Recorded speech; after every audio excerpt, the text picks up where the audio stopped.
Hello friends, welcome to Lohithya kitchen. Chana masala எப்படி பண்ண போகிறதுன்னு பார்த்துக்கலாம்.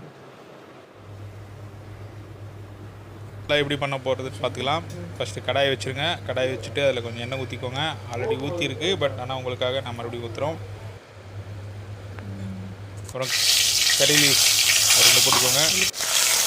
அப்புறம் லைட்டாக கொஞ்சம் வெங்காயம் ஒரு 2 பச்சை மிளகா போட்டுக்கோங்க.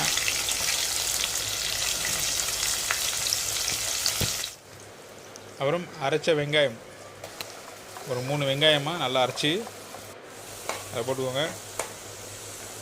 போட்டுட்டு கொஞ்சம் நல்லா கிண்டிக்கோங்க. அப்புறம் இஞ்சி பூண்டு பேஸ்ட்டு 1 ஸ்பூன். இந்த ஸ்மெல் நல்லா போகிற அளவுக்கு வதக்கிக்கோங்க.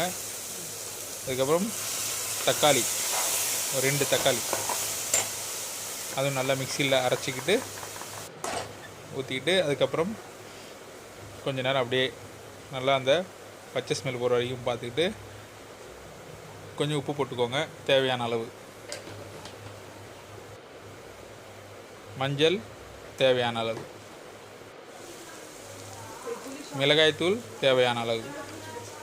உங்களுக்கு காரமாக வேணும்னா இன்னும் கொஞ்சம் நீங்கள் மிளகாய்த்தூள் போட்டுக்கலாம். கரம் மசாலா, ஓகேங்களா? கரம் மசாலா பொடி தேவையான அளவு. உங்களுக்கு மசாலா ஸ்மெல் எவ்வளோ வேணும் அப்படின்றது நீங்கள் பார்த்துக்கிட்டு அதுக்கேற்ற மாதிரி நீங்கள் கரம் மசாலா போட்டுக்கோங்க. நல்லா கிண்டிக்கோங்க. தனியாத்தூள் 1 ஸ்பூன்.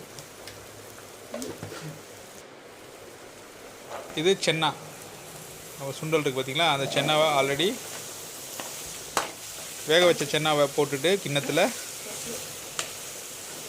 நீங்கள் நல்லா கிண்டிடுங்க.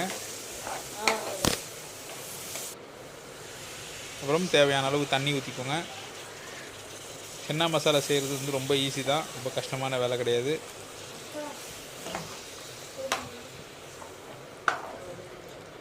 சென்னாவை வேக வைக்கும் போட்டு கொஞ்சம் உப்பு போட்டுக்கோங்க.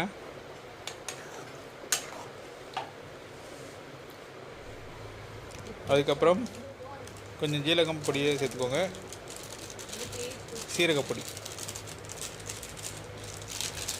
சீரகப்பொடி போட்டால் நல்லா டேஸ்ட்டாக தெரியும்.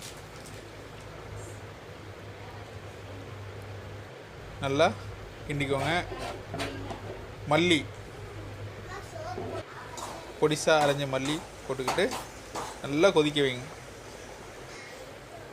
அவ்வளோதான், உங்களுக்கு சென்னா மசாலா ரெடி.